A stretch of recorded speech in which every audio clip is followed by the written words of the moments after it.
Hi అండి. Welcome to Sanvitha garden. ఇదిగోనండి, ఇది నా గార్డెన్‌లో పచ్చడి వంగ చెట్టు అండి ఇది. వెస్ట్ గోదావరి నుంచి తెచ్చి నేను ఇక్కడ ఏసుకున్నాననమాట. ఎంత బా వచ్చిందో చూసారా? చాలా పెద్ద విత్తనం అండి ఇదైతేని. చాలా నేను హ్యాపీ ఫీల్ అవుతున్నాను దీన్ని చూసి నిజంగానే. ఇది విత్తనానికని వదిలేసానండి. కానీ ఏం జరిగిందంటే మొన్న వర్షాలకండి ఇదిగో ఇలా కుళ్ళిపోయిందన్నమాట కాయ. కుళ్ళిపోయి కింద పడిపోయింది. ఒక రోజంతా చూసుకోలేదండి నేనైతేని.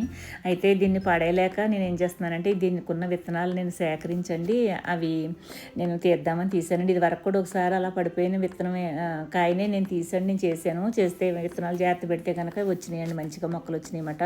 అందుకే ఇది కూడా ముదిరిపోయిందండి, ఒక రంగు ఒకటే రాలేదు. ఇది ఏ కాయ అయినా సరే విత్తనాలు ఇది ఇలాగే తీసుకోవాలండి మనం. ఇలా తీసేసుకున్నట్లయితే కనుక అవి తడి లేకుండా నీడని కొంచెం సెమీ షేడ్లో ఎండబెట్టుకోవాలన్నమాట. ఎండబెట్టుకుంటే మొక్కలు బాగా వచ్చేస్తాయి అన్నమాట. ఇవి కూడా నేను మొక్కలు వచ్చిన తర్వాత నేను జిమ్మి మొక్కలు వచ్చిన తర్వాత మళ్ళీ మీకు చూపిస్తానండి. అదిగో చూసారా, టిష్యూ పేపర్ మీద వేసి నేను ఆరబెట్టాను అనమాట. సరేనా, చూసి ఆనందించండి. Thanks for watching.